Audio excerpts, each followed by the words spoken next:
não diversamente dos demais cristãos, também as pessoas dotadas simplesmente de honestidade e de bom senso natural se admiram e aterram à vista da crescente maré de imoralidade que, embora estes últimos tempos já sejam extraordinariamente graves, ainda ameaça submergir a sociedade. Ninguém hesita em reconhecer, como causa particular, as publicações licenciosas e os espetáculos desonestos que se apresentam aos olhos e aos ouvidos dos adolescentes e dos homens maduros, dos jovens e dos velhos, das mães e das crianças. Que dizer então da arte, da moda, dos costumes públicos e privados masculinos e femininos?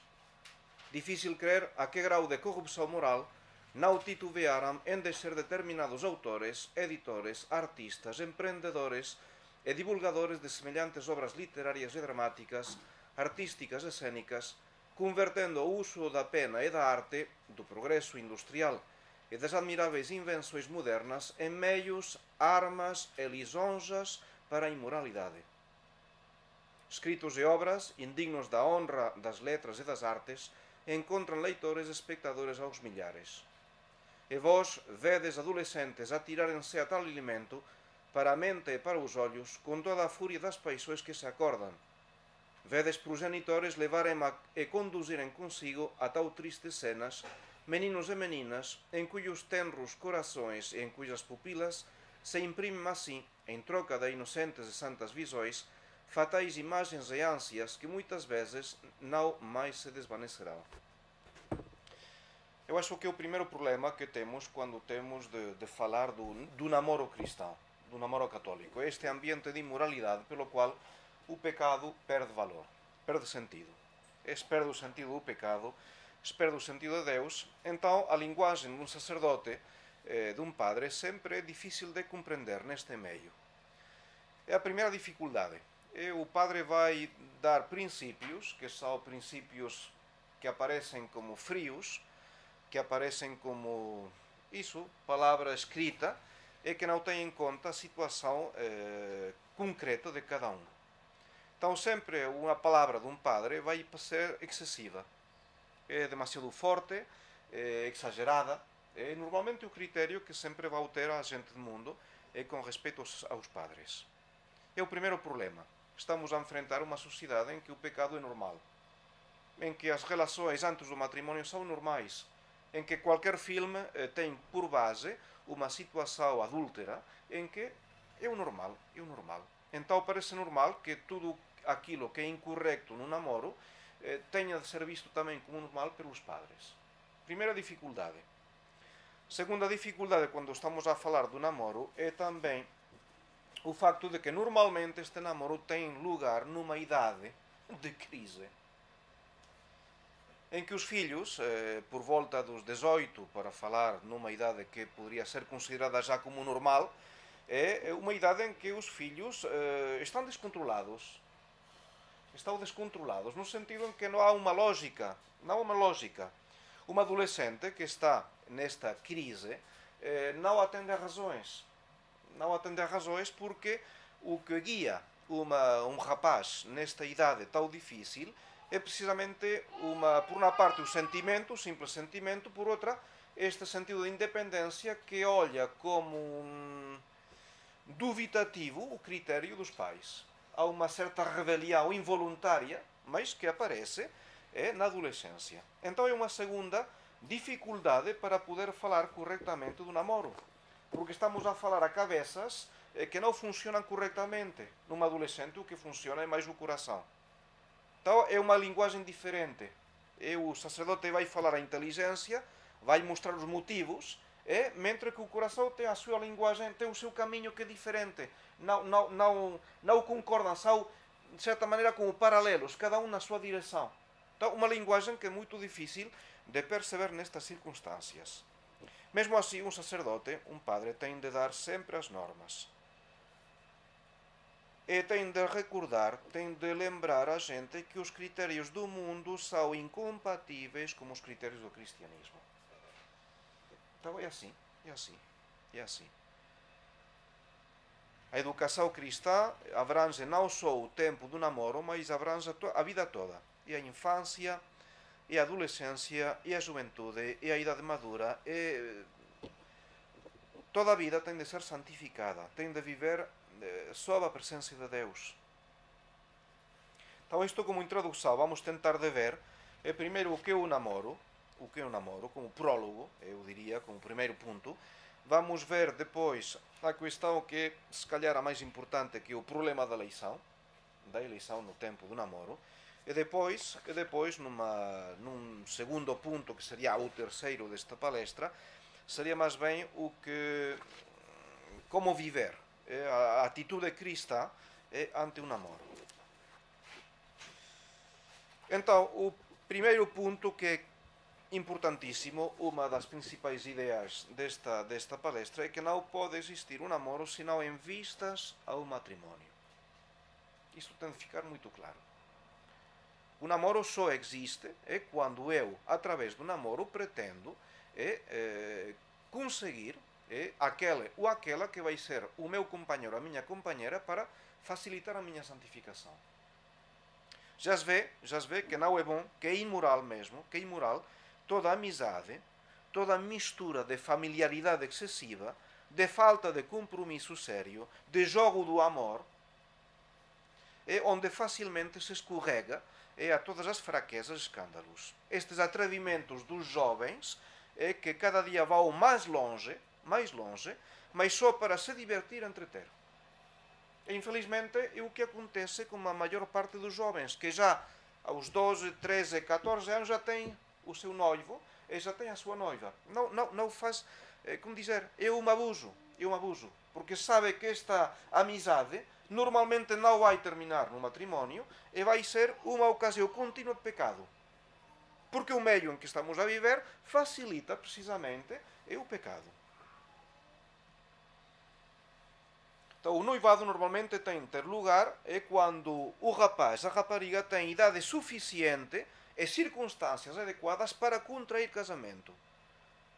É evidente que é preciso um tempo para encontrar o companheiro idóneo e a companheira idónea, mas quando um adolescente não tem condições para se casar, então essa constante companhia é um pecado, em certa maneira, porque proporciona ocasiões de pecado injustificadas. Então, para mim, já é um primeiro ponto a ter em consideração. Não pode existir um namoro sério, o resto, então, se não é sério, tem de ser deixado. Não pode existir um namoro senão em vistas ao matrimónio. Isto é, quando vai desembocar no matrimónio. E o que era antes normal era precisamente a promessa de casar, uma promessa que era séria, uma promessa que não os rompia, que nos quebrava, se não havia um defeito, uma falta muito grave. Havia um compromisso, era uma promessa a se casar com tal pessoa, e quando acabava este tempo de noviciado, poderíamos dizer. Então, o fim do namoro, do noivado, é assegurar uma melhor e imediata preparação ao matrimónio. Então, claro, aqui o que importa é saber o que se quer. Se já partimos de um ponto de vista em que eu não vou ir com o meu amigo, é porque vamos ir dançar, vamos ir fazer... Se não sei o que eu quero, então vou ter falsas ideias acerca do matrimónio. E vemos, e não é raro, pelo contrário, é muito frequente ver, mesmo nos casais católicos, jovens que têm conceitos superficiais, arbitrários, parciais, errôneos e contraditórios completamente com a fé católica.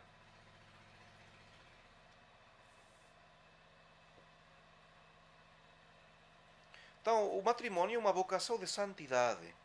É precisamente o noivado e o tempo de preparação para esta vocação de santidade. Não se joga como noivado. Então não perdemos de vista esta intenção de santidade. Um matrimónio é uma vocação pela qual eu tenho de considerar se esta pessoa com que eu vou conviver para o resto da minha vida vai ser a pessoa que Deus pôs no meu caminho para ajudar-me na santificação que vamos procurar juntos. A pessoa que está comigo tem de ser capaz de compartilhar os mesmos sentimentos, os mesmos ideais, para facilitar o trabalho da santidade. O matrimónio não é uma aventura sentimental. Não é uma aventura sentimental. Então já vemos a importância do noivado. Nós estamos a falar de uma coisa acidental, não. É importante, é importante. Então, o primeiro ponto que eu consideraria é o problema da eleição. O problema da eleição. É um problema capital. Aquela que eu vou eleger é importante. Importante porque vai fixar a minha vida toda. Então não depende, não é tudo. A eleição não é tudo. Mesmo uma boa eleição não dispensa depois do trabalho, do esforço. Mas, normalmente, segundo esta primeira eleição, que ela seja boa ou desditosa, prudente ou imprudente, refletida ou precipitada, dependendo desta primeira eleição, o matrimónio será um sucesso ou será um fracasso. Normalmente é aí onde se decide o futuro do meu matrimónio. Na boa eleição.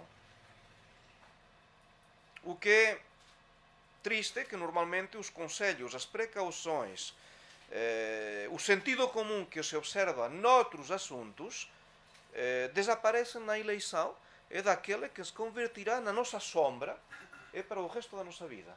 Esse critério desaparece.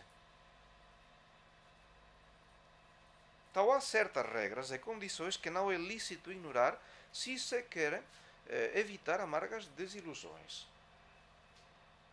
E há um fruto da experiência. Há um fruto da experiência que é o contágio da mediocridade. A mediocridade é contagiosa. É contagiosa. Normalmente, quando tenho um lar formado por uma parte fervorosa e uma parte mediocre, normalmente, com o tempo, o que vou ver é que a parte mediocre vai ganhar sobre a parte fervorosa. A experiência é assim. Quem diz mediocre diz negação a qualquer esforço moral ou espiritual. Quer dizer, rejeição do espírito de sacrifício e generosidade. Mesmo hostilidade ao ideal de perfeição. E os factos confirmam esta lei. Quando um rapaz, uma rapariga, que são fervorosos da vida espiritual séria, que normalmente rezam, casam com jovens incrédulos, não praticantes, ou mesmo que a vida religiosa não, a vida de oração não tem um papel muito importante, aos poucos o nível normalmente da parte fervorosa desce, quando não desaparece totalmente. E a experiência, não estamos a inventar nada. O mal tem mais força do que o bem. E depois os problemas que vão aparecer durante o matrimónio vão fazer que o esforço fique cada vez mais difícil de superar. Então, normalmente sempre vamos para a parte mais cômoda, que dá menos trabalho, que dá menos compromisso, é quando uma parte é mais forte no sentido em que tem mais energia, e se esta parte é má, vai arrastar para um mau caminho. Então há condições para a eleição de uma boa noiva, de um bom noivo, sim, há condições. Há condições subjetivas e há condições objetivas. Subjetivas. Primeira, a oração. A oração se tem de pedir para obter uma boa eleição. Temos de ter Deus da nossa parte. Temos de pedir a Deus, porque toda boa dádiva, como diz o apóstolo Santiago, toda a boa dádiva e todo o dom perfeito vem do alto, descendo do Pai das Luzes. E isto também acontece com o matrimónio. Então, é a oração, a condição necessária. Se estamos a considerar o matrimónio como um caminho de santidade, não posso deixar Deus de lado. Deus tem de estar presente através precisamente da petição contínua em que Deus me dê a sua luz e a sua força para submeter todo ao critério divino. É fazer todo segundo Deus quer, não segundo o meu capricho.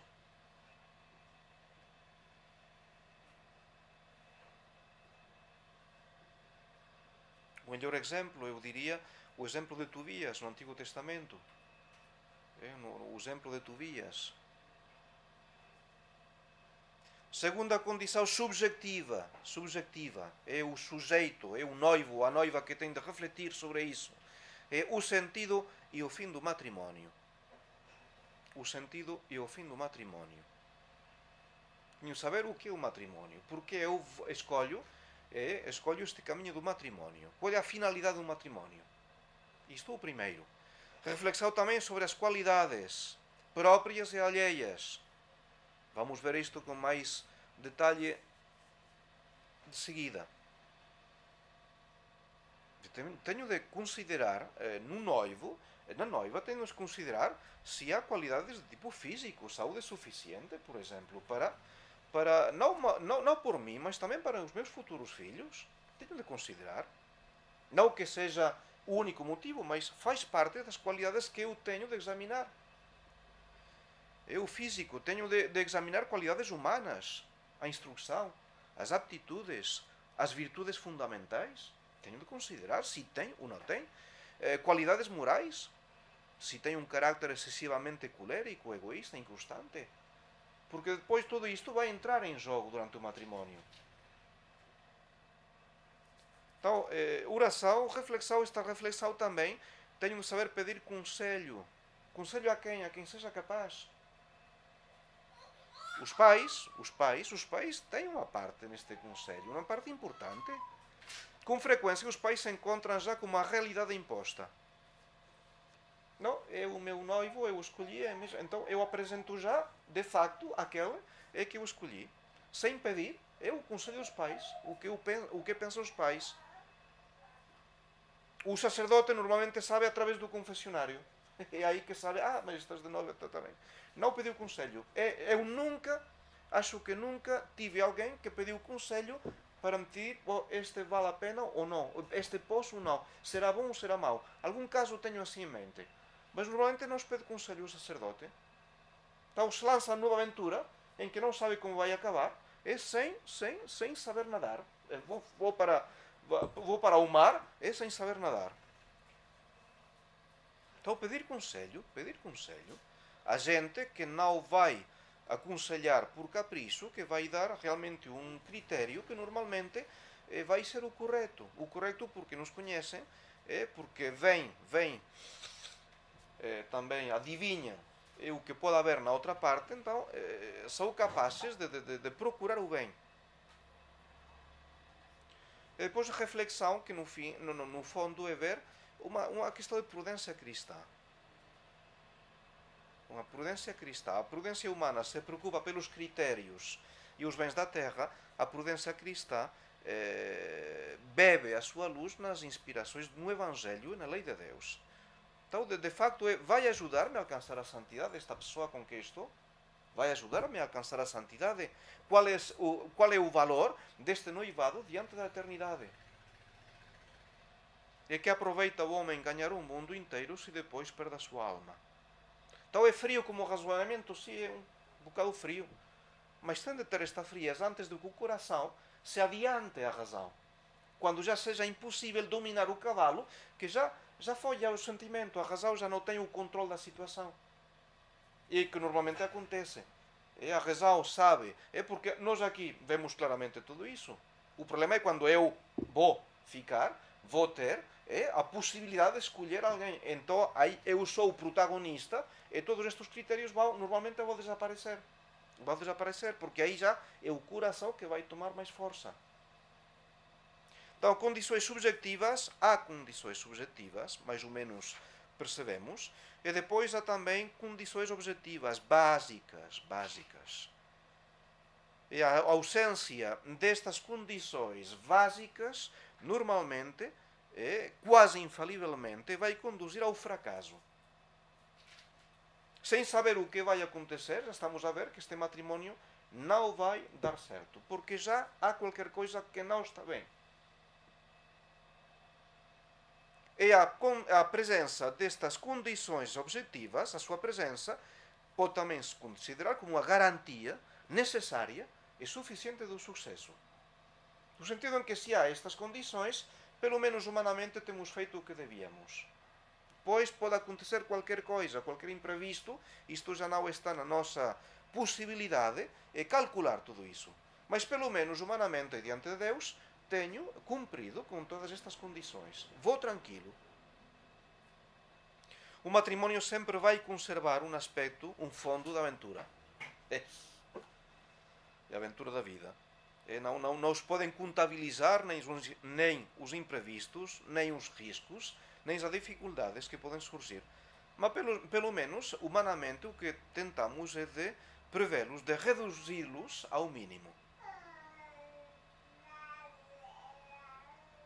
Então, se o fim principal do matrimônio é a fecundidade, a educação cristã dos filhos, eu não posso deixar de considerar o papel daquele, ou de aquela, que vai ser o pai, a mãe, o educador ou a educadora dos meus filhos. Não posso deixar estes elementos no acaso. Então, 4 condições objetivas não dependem tanto do sujeito, como a oração, a reflexão. Não, isto é, primeiro, para que haja um noivado correto, tem de haver primeiro um grande apreço, uma estima mútua. Estima mútua. Estima que está motivada por qualidades e valores reais.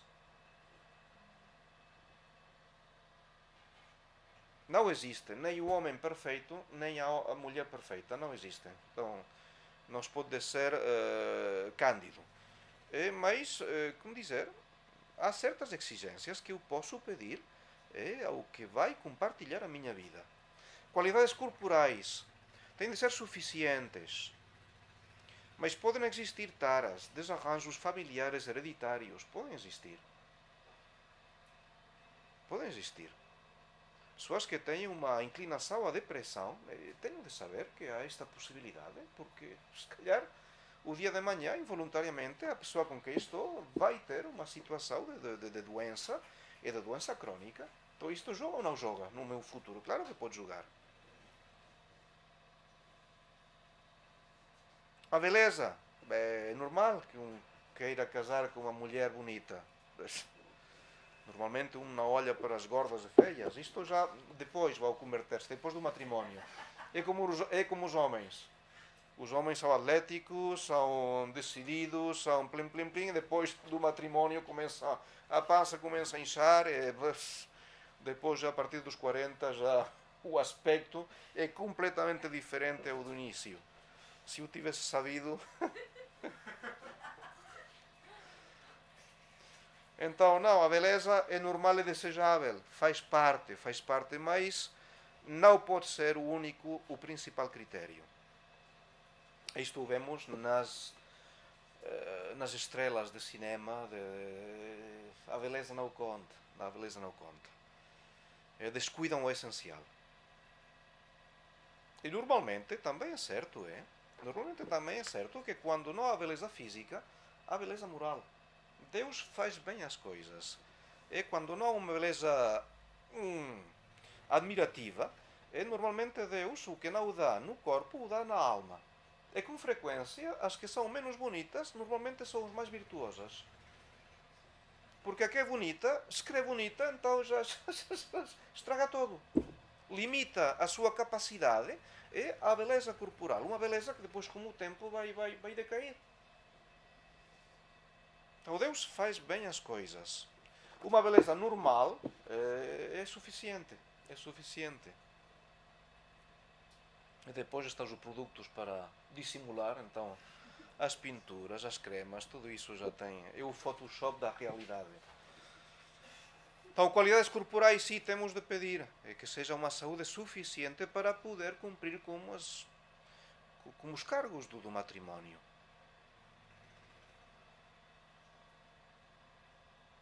Para mim é uma loucura já casar-se com alguém que está a viver uma depressão, que precisa de medicamentos continuamente, de remédios continuamente. Bom, se calhar pode ser num caso particular, mas quando veja que há uma limitação tal e que isto vai continuar assim depois, eu tenho de considerar. Estão as qualidades de carácter. Atenção também. naquele ou naquela que vai ser o meu marido ou a minha mulher, tem de haver um certo equilíbrio, sentido comum. Tem de haver um certo equilíbrio. Mais vale uma inteligência média como um sólido sentido comum do que um superdotado, mas sem juízo.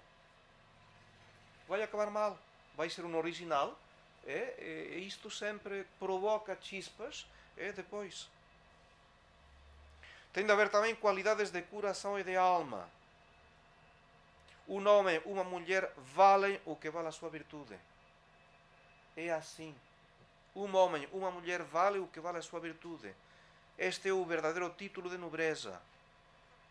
E quando eu descobro um defeito grave, incorrigível, quer seja na preguiça, quer seja na grosseria, quer seja na intemperança, quando eu vejo um defeito grave, incorrigível, não se tem de duvidar em interromper imediatamente uma relação.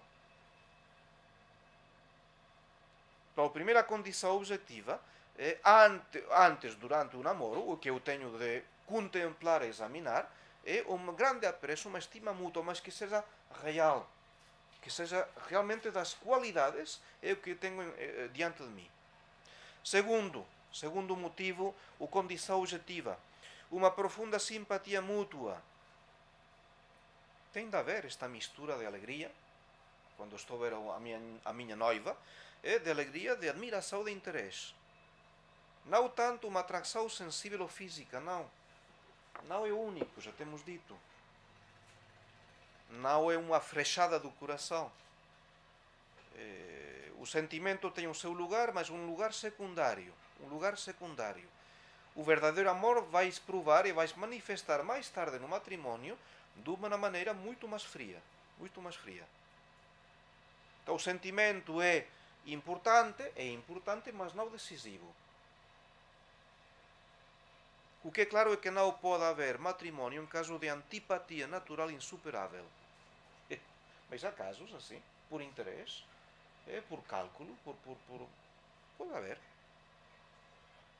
Esta antipatia natural já é uma contraindicação absoluta. Tenho de gostar daquele ou daquela que vai estar comigo pelo resto da minha vida. Então, segunda condição objetiva, profunda simpatia mútua. Terceiro, confiança mútua. Confiança mútua no sentido em que eu posso confiar no outro. Porque cada um é digno da confiança do outro. Podem descansar um sobre o outro, porque o que eu digo vai ficar realmente em privado, vai ficar... porque assim é o modo de afrontar juntos dificuldades e provas. Mas tem de haver esta confiança. É falta de segredos entre os dois, tudo é comum. Já começa no noivado. A quarta condição objetiva, a mais importante, o acordo sobre o ideal. Se não se concorda sobre os problemas essenciais da vida, se não há uma união de coração, é impossível que chegue esse casal a ser um casal irradiante. É impossível. Tem de compartilhar os mesmos critérios sobre o sentido da vida e os grandes problemas que deverão resolver juntos no matrimónio. A vida cristã, a vida conjugal. No fundo, isso existe se os dois são profundamente cristãos. Se os dois são profundamente católicos. A vida é uma coisa séria. Se não há tal acordo sobre o ideal, não haverá nunca uma perfeita harmonia, ou pelo menos não será duradoura. Esta harmonia não vai permitir um matrimónio feliz. Não vai permitir. Então, a pergunta que têm de fazer é: concordamos com o primeiro dever, que é o da fecundidade? Generosa, discreta? O primeiro. Estamos dispostos a ter os filhos que Deus vai enviar-nos ou não? Ou já estamos a calcular, a ver como é que tudo vai acontecer para, em todo caso, já aí, concordamos com o princípio da educação cristã dos filhos, de amar, de defender, de favorecer as escolas católicas, de fazer o esforço em colocar os nossos filhos em escolas que não vai estragar, é a formação dos meus filhos. Concordamos também com o princípio da castidade conjugal. Os direitos, sim, mas também os deveres da castidade conjugal.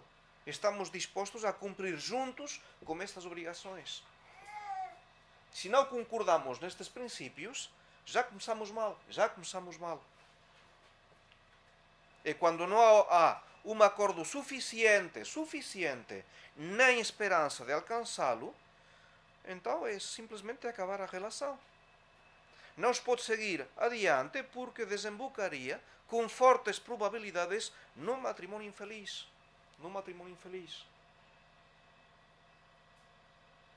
Isto quando acontece, quando uma parte tem sentimentos anticristãos. Acontece. Já conheço vários casos que casam com um comunista, mas é uma loucura. Mas o curaçao já me levou para ela, é bom tipo, é nobre, sim, mas é uma loucura. É quando uma parte tem sentimentos antirreligiosos, o mesmo indiferente na prática religiosa, que é o mais comum. A indiferença no sentido em que, bom, eu te deixo fazer, mas eu não o pratico. É um perigo. O quando é cristão, mas não católico, não é protestante, é uma fonte, vai ser uma fonte de problemas. Sem ser adivinho, sem saber o futuro, eu já sei que se esta questão não for discutida no início, vai ser na fonte de problemas. Porque não pode haver união de corações quando não existe união de sentimentos nem de ideias. Não pode haver união de coração.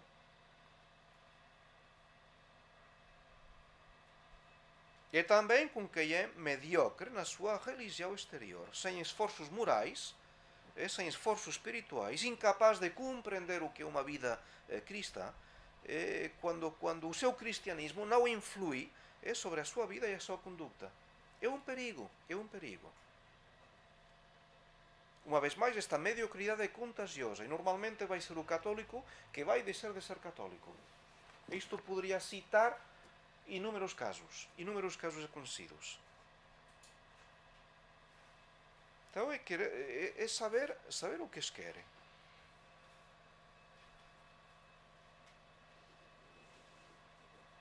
Já a simple falta de interesse de uma das partes já é motivo suficiente para eu me perguntar: estou a fazer bem em continuar esta relação ou não? Quando há uma falta de interesse, quando não se toma a sério, é a questão religiosa. O essencial é nunca aceitar entregar-se a uma pessoa que não compartilha a mesma fé, a uma pessoa notavelmente viciosa, a uma pessoa claramente medíocre. Há um mínimo de virtudes naturais, equilíbrio, valor, delicadeza, retidão, lealdade, sobriedade, competência profissional. Há um mínimo de virtudes naturais, de fé e de práticas religiosas. E quando a parte menos cristã representa a personalidade mais forte, é de temer que progressivamente a parte católica vá descendo do seu nível. Então, prudência antes de começar uma relação. Prudência. A prudência que nunca se tem, que normalmente é o que falta sempre. Porque eu conheci um rapaz que é simpático, que é atlético, que... Muito bem, mas já se começa um passo, um compromisso, que vai, de alguma maneira, limitar a minha conduta, sem ter pedido conselho antes. Então já começamos o problema. Uma vez que o coração já está ligado, depois o que eu digo aos pais, o que digo ao padre, vai parecer uma linguagem que é excessiva, exagerada. Não é assim. O meu noivo é uma pessoa que é recta, que... Não, o problema é muito mais profundo.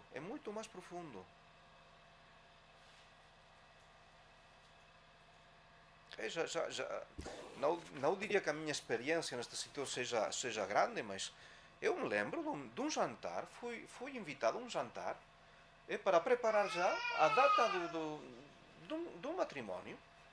Então eu fui jantar com os dois, pois não, o matrimónio é para tal data, já está decidido. Sim, o problema é que a minha noiva não quer a missa tradicional. Não quer a missa tradicional, então ele conhece um padre, mas depois começamos a falar, no jantar mesmo. Invitado, então, é, não, ela não quer, depois ela não quer ir à missa tradicional. Então eu pergunto, mas já tem falado da questão religiosa? Onde vão batizar os filhos? Onde vão dar a primeira comunhão? Onde é que vão ir? Não, até agora eu ia à missa nova com ela vinha comigo, a missa tradicional, então, mas tem falado deste aspecto religioso? Não, ainda não temos falado. E estão a pôr uma data já para o matrimónio e não têm falado de uma coisa essencial onde ela não quer para nada a missa tradicional. Eu digo, não, isto tem de falá-lo antes de tomar uma decisão. Pô, aí cortaram, mas cortaram porque falaram comigo depois de 2 anos de... Então, é o mundo ao invés. É o mundo ao invés. Uma falta de critério absoluta, absoluta. É claro, o padre fica mal. Já a comida foi, imaginem, foi em silêncio, violenta para todos. Mais para a noiva que já... Não, uma coisa... Estas questões da fé, estas questões têm de ser tratadas claramente, friamente durante o noivado. Eu tenho de ver se a pessoa concorda, ou pelo menos se a pessoa é capaz de aceitar o que eu vou me pôr como condição. É a parte católica que tem de pôr as condições, não a outra parte. Se eu sou católico, eu tenho de dominar a situação, e não ser dominado é pela situação. Uma vez mais, quando o coração já tem a dianteira, já está por diante, já é impossível, já é impossível. Então, para mim, o primeiro ponto, um ponto essencial é a boa eleição. É a boa eleição da parte que normalmente, se eu faço uma boa eleição, normalmente vai acabar no matrimónio e vai acabar para o resto da minha vida. Há outras contraindicações complementárias, sim, que estão de considerar, não que sejam, tenham muita importância, tem importância. Mas a distinta situação familiar e social também estão de ter em conta. Estão de ter em conta a diferença de instrução e educação também. São elementos, pelo menos, a considerar. A diferença de fortuna também. A diferença da idade também. São elementos que depois vão...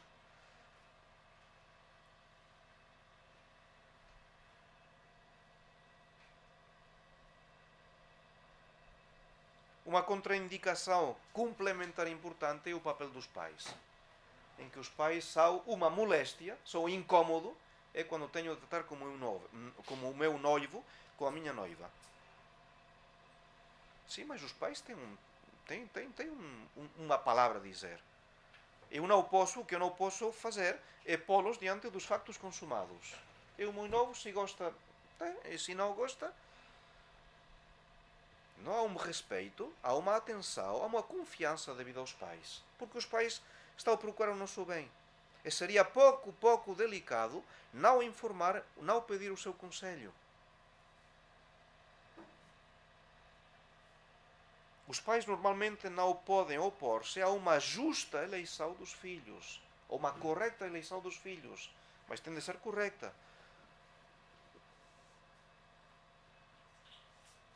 Então, condições para um bom noivado, que já digo, normalmente não os considera. O noivado tem lugar, tenta dizer aqui é um perigo, aqui vai haver um problema, não ouvem o sacerdote aí não... O sacerdote, se quer me casar, já alguma vez diz não, porque esta situação, não gosto desta situação, então ninguém compreende. Não compreende os noivos, não compreende os pais dos noivos, é porque eu não gosto, porque ele não pratica, porque ele vai à nova missa, porque há uma situação que é violenta para todos, então o padre diz não, eu não vejo com claridade esta situação, então não, sobretudo quando o matrimónio tem de ter lugar na aldeia dela, então tenho de pedir permisso ao párroco, passar pelo bispo, complica. Mas alguma vez já não, e depois este matrimónio acaba mal. O caso em que estou a pensar acabou mal. Mas no momento não compreende, não pergunta, né? Não pergunta, não é vamos ao matrimónio, nem pediram o meu parecer, o que eu pensava. Bom, já se vê que isso vai acabar mal, porque já se adivinha. Vai ser uma questão de tempo. Uma questão de tempo, mas vai acabar mal. E acabou mal. E acabou mal. Pois, claro, são as grandes crises, os grandes problemas, porque tudo isso significa uma situação violenta durante anos. E normalmente, quando um problema num casal, o problema é compartilhado. É difícil saber. Há uma parte que tem mais razão do que a outra, mas normalmente já se misturam as paixões, já se misturam. As questões humanas são complicadas, mas normalmente quando há dois, é que os dois fazem parte do problema. Duração do noivado, quanto tempo tem o tempo necessário para verificar se tudo dá certo. Se eu posso fazer confiança nesta pessoa para que seja realmente um instrumento de santificação. Normalmente, o cumprimento destas 4 condições, o grande apreço, estima mútua, profunda simpatia mútua, confiança mútua, assim isto normalmente é mais fácil. Mas, sobretudo, o acordo sobre o ideal. E se não há acordo sobre o ideal, não tentes de te casar, porque vai ser um desastre. E sem ser profeta, digo, vai ser um desastre. Poderá haver alguma exceção, mas normalmente é assim que acontece. Então, a duração do noivado é variável, mas normalmente um ano pode já bastar. Normalmente eu sempre ouvi entre 6 meses e 2 anos.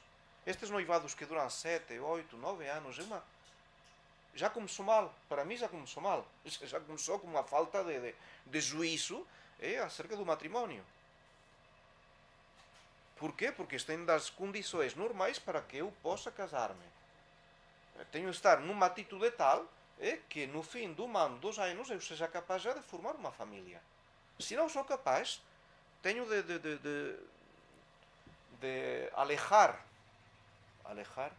afastar para mais tarde esta relação. Se não vai ser, como dizer, o noivado é um tempo de certa familiaridade, então também é um risco para os dois. Não estamos feitos nem de plástico, nem estamos feitos de madeira. Temos um coração humano, com as suas debilidades, com as suas misérias. Então, fazer um noivado interminável é estar a jogar com estas condições do nosso próprio coração, que não resiste, porque não é um fim. Mas é evidente que o namoro aos 14, 15 anos é um desastre. Que se converte normalmente num jogo, numa calamidade. É uma moda que não tem nada de católico. É assim.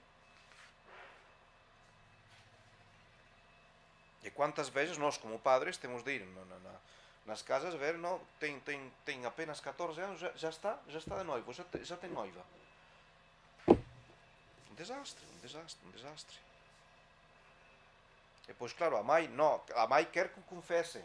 Não, tem de confessar, filho, tens de confessar. Sim, mas o filho não está para confessar, não tem vontade, nem tem também as condições para fazer uma boa confissão. Porque já estão a julgar com o pecado. Então, normalmente o que acontece é que há um problema, não os consultou com o padre, há um problema, então o problema vem para o padre, padre, arranja-me este problema. Sim, eu tenho a varita mágica para plim, Não. O padre já se encontra diante de uma situação que humanamente é catastrófica. Então eu posso aconselhar por aí, mas já é um desastre tal que o problema começou muito antes. Tenho um cancro diante de mim, sim, vou pôr uma tirita, não é? Um penso, porque não sou capaz de fazer outra coisa. A situação não permite para o padre de actuar de outra maneira. Então, outra questão importante aqui, a atitude cristã ante o namoro. Pensemos que a qualidade do noivado vai condicionar a qualidade do matrimónio. Não é certo dizer, se eu não vivo como bom noivo no matrimónio, depois os problemas vão arranjar-se, vão desaparecer. Não. Se eu não souber viver corretamente no noivado, não vou saber viver corretamente no matrimónio. Mas isto é 99,9%. Porque já o matrimónio começa, de certa maneira, no noivado. É o aspecto preliminar. Então, a atitude cristã sobre o namoro. Há 3 pontos. Primeiro, esforço de santificação pessoal. E o noivado tem de ser tudo o contrário a um período de relaxamento, de mediocridade. É o que normalmente acontece. O noivado é um tempo em que a virtude cristã desaparece, em que a prática religiosa também diminui, em que as virtudes não se praticam, em que se deixa de rezar. É porquê? Porque já o pecado fica presente com muita frequência. Então, claro, é um obstáculo a que Deus possa trabalhar. Então, a primeira atitude cristã é o esforço de santificação. O plano espiritual deve ocupar o primeiro lugar. Deus sempre o melhor servido. Então, é o tempo de luta contra os próprios defeitos.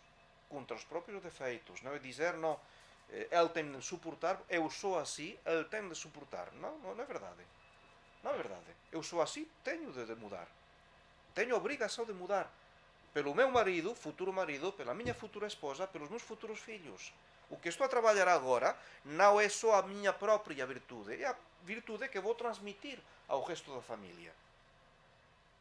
Luta contra os próprios defeitos, tempo de oração cotidiana, de recepção dos sacramentos, de fidelidade maior aos deveres de Estado. Insisto, é uma falsa ilusão pensar que uma relação mal conduzida vai se arranjar no matrimónio. É falso completamente. O matrimónio vai ser depois consequência, vai arrastar as consequências desta má relação. E graças a Deus também há noivos que fazem este esforço de santificação pessoal, que estão a rezar juntos, que vê um trabalho de virtude. Graças a Deus. Mas são os menos. Segundo ponto, nesta atitude cristã ante o namoro, a preocupação de caridade. É porque a caridade é o contrário do egoísmo. No namoro já tem de começar cada qual a esquecer-se, a renunciar-se, a sacrificar-se, a consagrar-se. Uma grande caridade é garantia do sucesso e do seu futuro amor. É quem diz preocupação, diz dedicação, diz atenção. A caridade nunca vai provocar o mal. Nunca aceitarão ser um para outro ocasião de pecado. Mesmo nos encontros, mesmo nas manifestações de carinho. Tem de ser correto. Tem de ser uma coisa que eu posso fazer diante dos meus pais, diante dos meus amigos, porque vai ficar normal. Isso é normal. O que estou a fazer é que ultrapasse estes limites. Já não. Isso é caridade. É caridade bem compreendida. É amar-se em ordem a Deus. Orar e comungar o um pelo outro. Mas é raro. É raro isto. Preocupação de caridade. Então, esforço de santificação pessoal, preocupação da caridade e depois este respeito absoluto da castidade. O amor pode ser casto.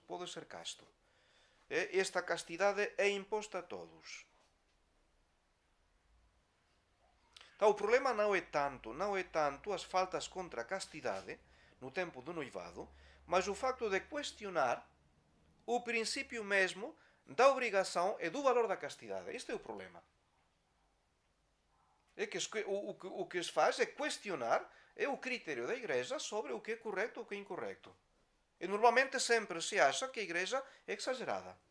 Beijos na boca, não. Porquê? Porque pode produzir um desarreglo no sistema nervoso. não é exagerado, porque não é... Claro, estamos acostumados a ver os beijos continuamente nos filmes, então parece o mais normal. E quando o padre diz, não, normalmente entre os noivos tem de ser uma atitude qual seria semelhante à dos irmãos, oh, sim, mas é o critério. É o critério. A familiaridade entre dois noivos teria de ser, pelo menos, muito semelhante entre dois irmãos. Entre dois irmãos, uma familiaridade que não vai se apresentar entre dois vizinhos, entre dois amigos. É uma familiaridade cheia de respeito, cheia de atenção, cheia de delicadeza. É o meu irmão e a minha irmã. Com eles posso fazer coisas que não vou fazer com outros. Mas tem uns limites que o sentido comum me mostra. É o meu irmão, atenção. Há certos jogos que não são permitidos. E isso é natural. Eu diria é natural numa família. Então, se um católico não acredita na castidade, se não considera esta castidade como um valor indiscutível, então vai ser impossível impor-se o sacrifício que ela exige. E normalmente vais viver no novedo faltando continuamente a castidade. E se eu não sei praticar a castidade, como é que eu vou transmitir esta castidade? Impossível. Os pais têm o dever de transmitir o sentido, a estima, a nostalgia da pureza. Mas isto já os pais têm de tê-lo vivido antes do matrimónio. Como diz São Paulo, fazei todas as coisas a fim de serdes irrepreensíveis e sinceros filhos de Deus, sem mancha alguna, no meio de uma geração má e perversa, onde brilhais como astros no mundo. Estamos a viver numa geração má e perversa, onde tudo é, eu diria, sexualizado, onde tudo passa pela carne, pelos sentidos. E nós estamos a opor-nos, porque precisamente não aceitamos a corrupção do mundo. E o católico tem de viver a contracorrente continuamente. Então a castidade é uma preparação ao matrimónio durante o noivado. Quem não aprendeu a dominar-se converter-se-á num escravo dos seus instintos no matrimónio. E não vai conseguir superar os problemas que depois se apresentem. Então isto já, nós vemos os princípios. O problema é mais para os que estão já numa situação de noivado. Onde isto já é uma linguagem que fica incómoda. Pelo menos incómoda. Mas a castidade no namoro reforça estes sentimentos de respeito, de estima, de confiança, sem contar a verdadeira alegria que é o fruto da virtude. É um fruto do Espírito Santo, alegria. Alegria, tranquilidade de consciência, de ir para o matrimónio limpos de corpo e limpos de coração, de alma. E alguma vez eu tenho já ouvido de pessoas que me dizem, não, eu cheguei a um matrimónio limpo. É uma grandeza, é uma grandeza. E um título realmente, um privilégio. É dizer, não, eu cheguei ao matrimónio sem ter cometido nenhum pecado.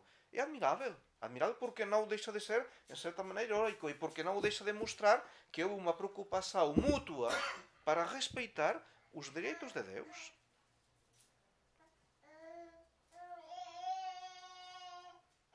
Então é simplesmente insistir nesta noção cristã do namoro que não coincide com a ideia que circula no mundo. Mas eu diria, para resumir esta palestra, eu diria dois princípios. Primeiro que o noivado não é um jogo.